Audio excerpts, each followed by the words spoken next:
Donnie and Dolly. The team is supported by ableauctions.ca. Closing your business? We can help. And King of Floors, your vinyl, laminate, and engineered flooring superstore.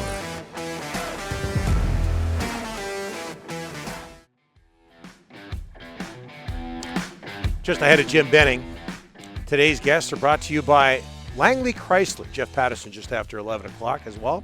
Get ready this spring with up to $10,500 off Ram Classic. Whether you need a truck or Jeep to haul the family to sports or tow the boat to the lake, you can find it in store or online at langleychrysler.com. As we bring in Jim Benning. Jim, thanks for doing this. How are you, sir? Yeah, thanks for having me, guys. No problem. Hey, Jim, when you watch these playoffs, does it make you feel like your team is close to competing at that level? Well, I think, like we've been doing player exit Zoom calls all week with the guys, and like they feel like we still have a lot of good pieces in place, and we're not far enough. We had a tough year. I'm not going to sugarcoat things. It's been a hard, long, tough year, but we had some things I think that maybe worked against us that middle part of the year. I thought we were starting to play pretty good hockey before we got sick, and then after getting sick, it was hard just to, finish out the year with the schedule and stuff we had. But, I feel like, we have a lot of the core pieces in place. Our core players are young, but, I believe that, we're going to make the playoffs next year, and we're just going to keep getting better every year from here. What's your focus right now, Jim? Well, we've been doing, this week it's been a busy week. As I said, I've been doing the exit Zoom calls with all the players. We've been doing some amateur meetings this week. We got some pro meetings. We're meeting with our pro guys this afternoon. I'm talking to Travis here when I get off with you guys about, the coaching staff and just going over all that. And then next week we have hockey ops meetings to figure out our plan here going forward and what we're going to do to make the team better to compete next year. What can you tell us about the progress regarding contract negotiations with Travis Green's coaching staff? You just mentioned that. Yeah, well, I'm going to have, after I get off the phone with you guys, I'm having a conversation with Travis, and we're going to go through, the staff, talk about the group, and, make decisions on these guys, and then from there, offer contracts and get them signed up. How crucial do you think it is, Jim? Everybody believes this to be the case, but how crucial do you think it is for your club, your organization, to re-sign Ian Clark? Yeah, we're going to get something worked out there, Don. He's an important guy in our group, and like I've said before, he's good at what he does, and we'll get that figured out. Okay, Jim, we just talked about Ian Clark.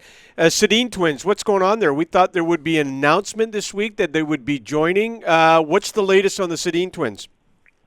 So we're still talking to them, and just trying to figure out what that's going to look like, from an organizational point of view, and, kind of coming up with a plan as to, what they're going to be involved in and what they're going to do. And so, I would, we'll meet with them again here, this next week, but I suspect, the announcement will come in the next couple of weeks at some point.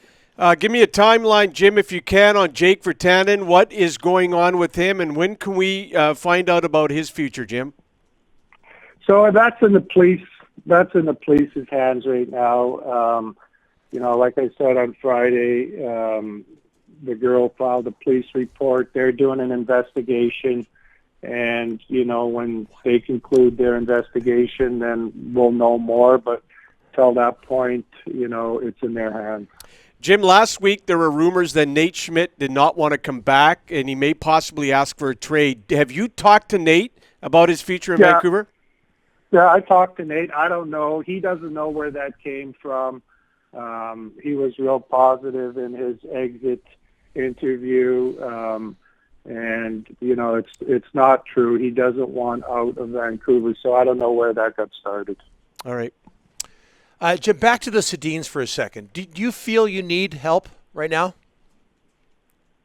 Well, like when they retired, they came up to my office, and I had told them at that time. Francesco told them at the same thing that at some point, if they want to get back involved in working with the organization, the door was always going to be open for them. They're world-class people. They're smart hockey guys, and they're going to be.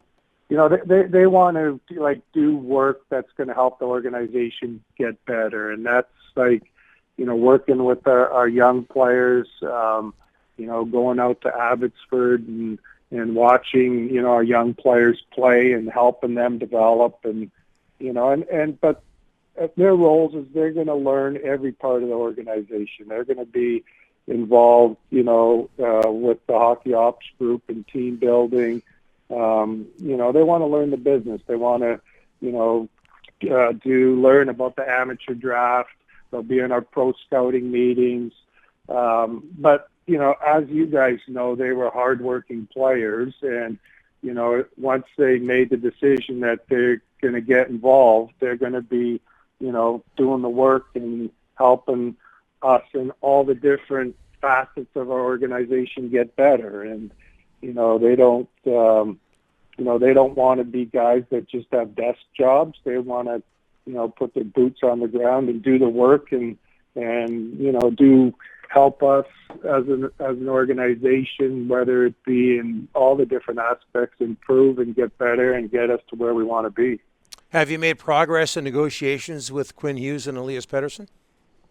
I don't, Don. I've said it all along. I don't update on negotiations with players or coaches, but as soon as we have some good news and we get them signed, we'll share that with everybody. How important is it, Jim, for you to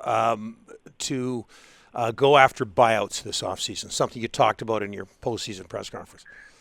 Yeah, we're looking at everything to make our organization better, whether it's through buyouts, through trades, through young players that are ready to make the jump, come in and help us play. We're the draft. Whether we try to do something there, we're looking at everything to make. We want to be a playoff team next year. I thought it was a good experience for our group in the bubble. We took a step back this year. I'm not going to make excuses for it. I've taken responsibility for it, but we want to be, it sounds like listening, to Bonnie Henry, and everything's going to be back to normal here in September. We expect to have fans in the building, and that'll be great for us, and we're going to be back playing all the teams in the league, and I think that'll help us out. But we want to be a playoff team and continue to get better and move forward and build a team that, we think can compete for the Cup one day. Hey, Jim, I got to ask you about Olli Juolevi. It's been 5 years, and he's still being healthy scratch. I don't know if the coach has a ton of confidence in him, but when is this guy going to be an everyday NHL defenseman, and he doesn't have to be worried about being healthy scratched anymore, Jim? Well, I thought he made some good strides this year, Rick. I thought he started off well, and then, what happens is we got behind the 8 ball and by losing games, and then, coaches want, veteran players in the lineup, and so he got pulled out of the lineup. I thought, when we put him back in, I thought, he handled it well. I thought he didn't look out of place. He was one of our guys that got really sick, with COVID, with the P1 variant, and he lost a bunch of weight there in that 3 weeks. And I thought when he came back, I thought he had kind of a tough time, and that's the conversation we had, in our exit meeting with him, is that, for the first, till he got sick, I thought he was heading in the right direction. He looked good. He was solid. He's got his head up. He can move the puck up ice. He was playing, strong in the corners and in front of the net, doing the things that he could do.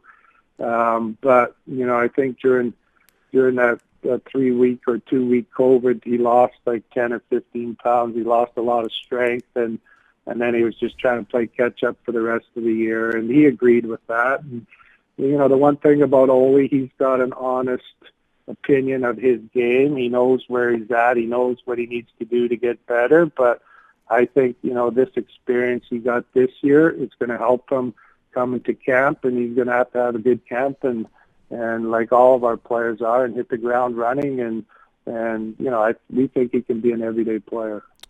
Jim, we're running out of time. Couple quick ones. Have you started UFA talks with Edler, Hamonic, and Sutter yet?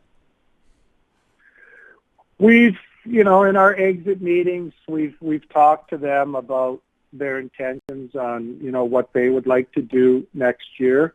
And, we're going to, like I said, early next week, we're going to do our hockey ops meetings and with Travis and our group, and then we'll know more probably middle of next week as to what we're going to do with those guys.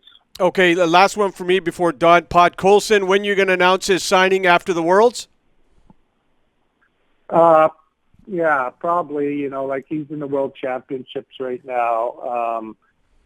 So I would suspect, we got to have the contract filed with the league before June 1st, so somewhere between now and then probably. Jim, we've all seen the Fire Benning airplane banners or airplane banner. We've seen the rallies. How does that make you feel? How does it make your family feel? And do you understand the fans' frustration? Yeah, I understand the fans' frustration. Like, we're frustrated too. I'm doing the work, Don, every day. Like, we're moving forward. We want to, get back in the playoffs next year. I believe we have a lot of core pieces in place. It's harder on my family, though. I got, a teenage daughter, and you drag your families into these types of situations, and but it's for sure harder on my family. I'm busy. I'm doing the work. I got to move forward, but I'm not going to lie. It's hard on the family. What's your message to Vancouver hockey fans? Well, we didn't have a good year this year. Our message is, and in talking to the players, that we have a lot of good young core pieces in place, and that, we're going to hit the ground running next year. We want to be a playoff team. We want to take the next step and, get that playoff experience and keep moving forward. And our goal here is still to win the cup. But you got to get, that playoff experience and go through those trials and tribulations before you can get there. And so that's what we're working towards, and that's what I believe we can achieve. Jim, quickly, I'm getting the feeling you don't like me because all the guys that I like you're not re-signing. Goldobin and Triampkin. What's going on? Jimmy. Well, I like you, Rick, but I've never met you. I've been here for 7 years now, and I listen to you on the radio, but I've never had a chance to meet you in person. So, we'll hook up one day, Jim. When we get back to normal, you'll have to come and introduce yourself to me. Yep. Goldobin, we gave him opportunities to, we thought we liked his skill when we traded for him, and it was more about his compete, his hardness on the puck. And I think Travis was patient with him and gave him opportunities to try to show those things, and he just couldn't do it consistently. Triampkin, it was, he left us 3 years ago because he had a hard time, I think, adjusting to the North American lifestyle. There's some Russian players that are like that. We talked about it in the spring. He was thinking about maybe coming over, but at the end of the day, he wanted to stay in Russia. We were prepared to try to figure something out with him and meet his demands, but he, decided that, for him and his family, that he was more comfortable, staying and playing in Russia. So that's what he decided to do. All right. Jim, we don't want you meeting Rick anytime soon because you'll never come on the show again. Jim, thanks for this. I know you're busy. Thanks for making time. Appreciate it. Yeah, thanks, guys.